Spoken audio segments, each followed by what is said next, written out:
Allô? Bon après-midi. Il est 4 heures à peu près. Je veux vous dire,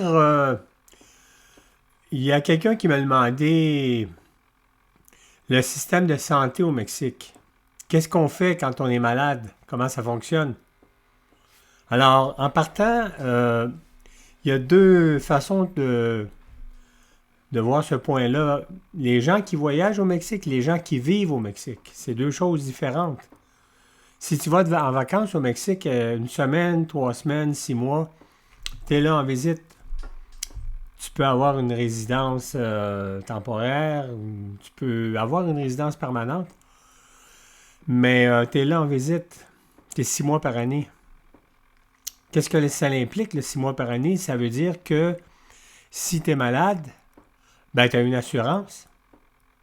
Cette assurance-là te permet d'aller dans un système de santé privé et le coût de cette visite va être payé par l'assurance qui aussi est remboursé en partie par le gouvernement. Ça, c'est la façon que, je dirais, 95% des gens, des Québécois, voyagent au Mexique. Maintenant, il y a l'autre catégorie, les gens qui vivent au Mexique. Il y a plein de gens dernièrement qui m'ont dit « Ah, moi, je m'en vais au Mexique, je prends ma retraite, puis je vends tout, puis je m'en vais au Mexique, on s'en va à Cancun, on s'en va à Oaxaca, on s'en va... » Bon, là, ce que ça veut dire, comme vous devez savoir, si vous êtes plus que 6 mois en dehors du pays, vous perdez votre assurance maladie. Alors, si vous perdez votre assurance maladie, ça veut dire que vous ne pourrez pas prendre une assurance de Desjardins ou d'une autre compagnie pour aller passer l'année au Mexique. C'est bien important que vous sachiez ça.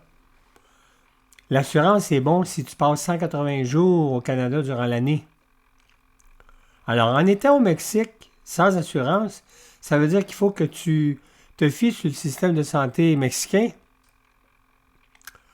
Prendre une assurance au Mexique, c'est une autre affaire.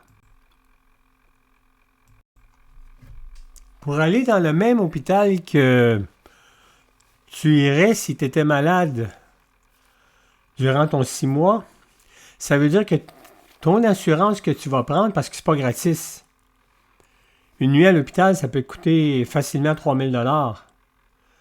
Je connais des gens, moi, qui ont dépensé jusqu'à 100 000 $ pour aller se faire soigner dans les hôpitaux.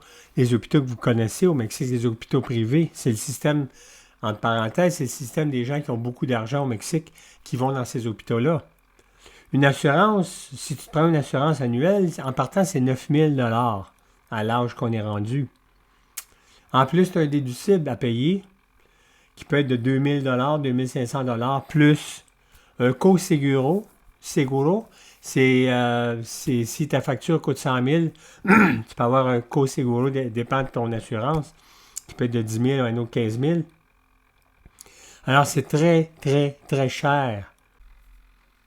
Alors, au Mexique, pour bien expliquer comment ça fonctionne quand tu es mexicain, c'est comme 3 systèmes. Tu as le système privé, qu'on a parlé un peu quand vous êtes malade, que vous venez pour 6 mois. Tu as le système des travailleurs LIMS listés, qui sont les deux systèmes publics pour le monde ordinaire, les Mexicains. Puis tu as le système de bien-estar ou la Seguro Popular pour les gens qui n'ont rien. Qui ne travaillent pas, qui se ramassent. Le système public général, LIMS et listé, ben, ça n'a rien à voir avec ce qu'on connaît de système privé au Mexique, ou même, si vous comparez ça au Québec, là, rien à voir. Ouais, mais non, il n'y a rien à voir avec ça. Tant au niveau de l'attente, on dit qu'au Québec, on attend longtemps. Ici, tu peux attendre 2 semaines. Mm-hmm. Quand je suis allé, moi, parce que j'ai eu un accident, il y a un gars qui était là, ça faisait 5 jours, qui était sur une chaise, même pas une civière, une chaise.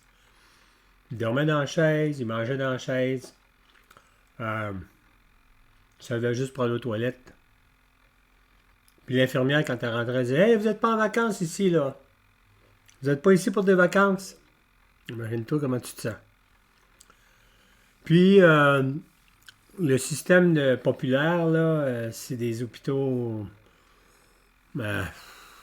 c'est difficile d'appeler ça des hôpitaux.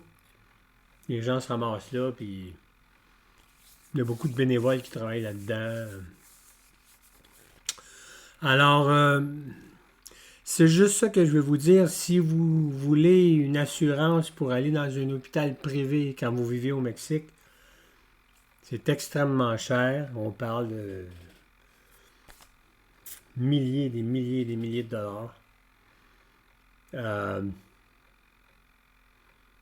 Si vous n'avez pas d'autres moyens, moi en tout cas, comme Mexicain, après 26 ans au Mexique, je peux vous dire que à l'âge que j'ai, c'est un risque énorme de vivre au Mexique sans assurance.